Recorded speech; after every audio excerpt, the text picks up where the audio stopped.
we have the rest of the game to play too, just in case we don't score. He's a hard guy to score against, so we had to pick and choose how we were going to go about it. Andy getting on base and being bold, stealing the base, getting the errant throw, getting to third base. I mean, Sweeney's kind of in the mix of trying to do a lot of different things in that at bat. You know, Javi gets up there, and then they have a lot of decisions to make. You know, if I hit Torque, they can walk him. To get to Carp, I can hit somebody else for Carp, and it just kind of keeps going down the line. So, however they were going to play it, we were going to have a counter. And it's, you know, part of what I love about this team is everybody's prepared. If you look in the dugout, Malloy's got his helmet on, Torque's got his helmet on. You know, they don't know when they're going to go up, but they're going to be very prepared. And we don't care who is the hero, but we play our 27 outs, man, and it feels good when it works out the way it did tonight. Yeah, we know we sent him, you know, because if he goes on his own and gets picked, that'd be a bad night for me and him. But we want to make sure and be aggressive, and it's hard to put together 3 hits against Aroldis Chapman. He is filling up the zone. He's got a lot of pitches. He's intimidating. So you try to create some pressure. Andy's not a guy who normally runs, but we could take advantage of the time. You know, we got fortunate they threw the ball away, and Andy's head was up, and then.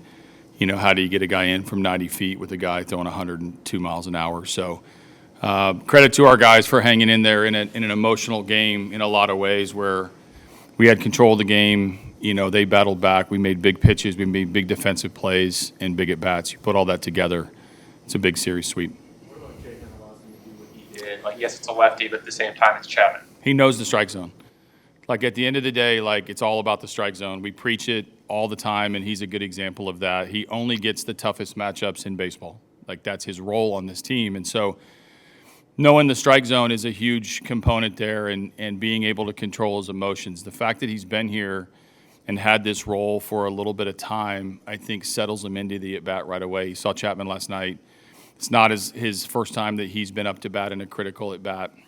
I can take you back to the Tampa series last year down the stretch when we're trying to clinch, and he gets a big pinch hit. So there's so much that goes into the routine to get him ready, and you know, he's really developed into a guy who's calm in the biggest moments, and that's really cool to see.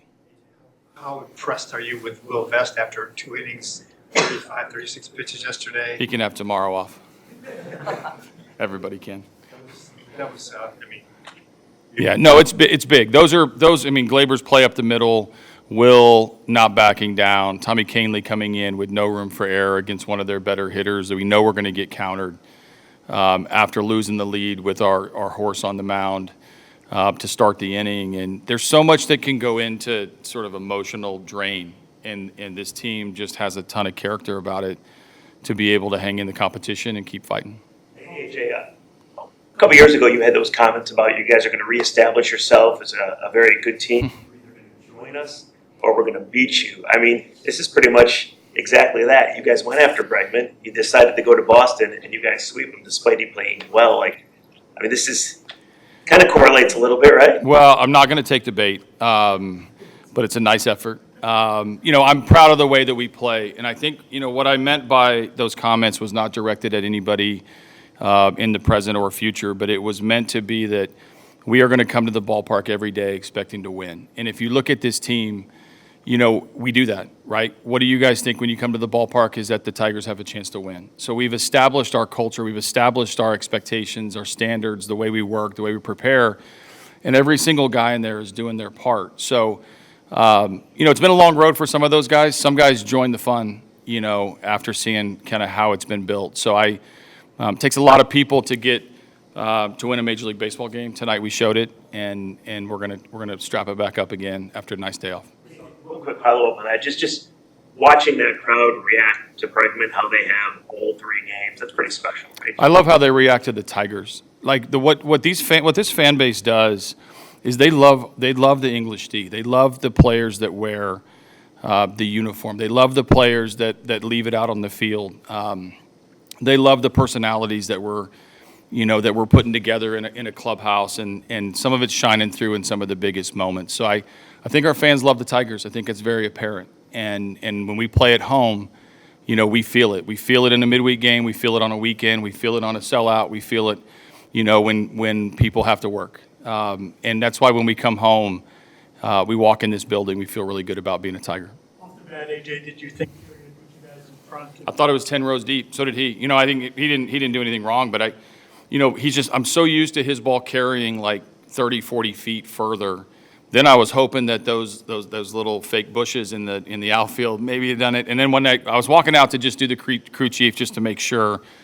And then our in-game showed the video on the board. And if I could have just rescinded the crew chief, I would have, because it was obvious that they had made a great play.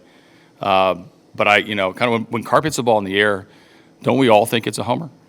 I agree.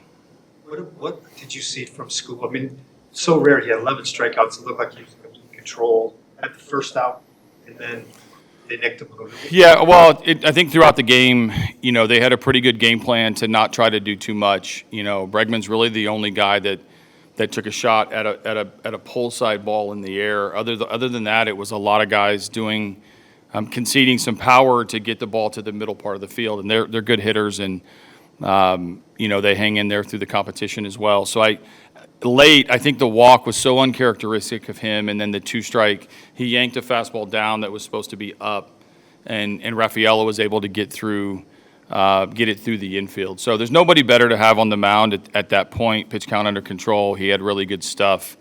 Just a couple of pitches that he didn't execute at the end, and when it rolled around to the top of the lineup, you know that you got to make some pitches to get him out, and we didn't, and they got back in the game.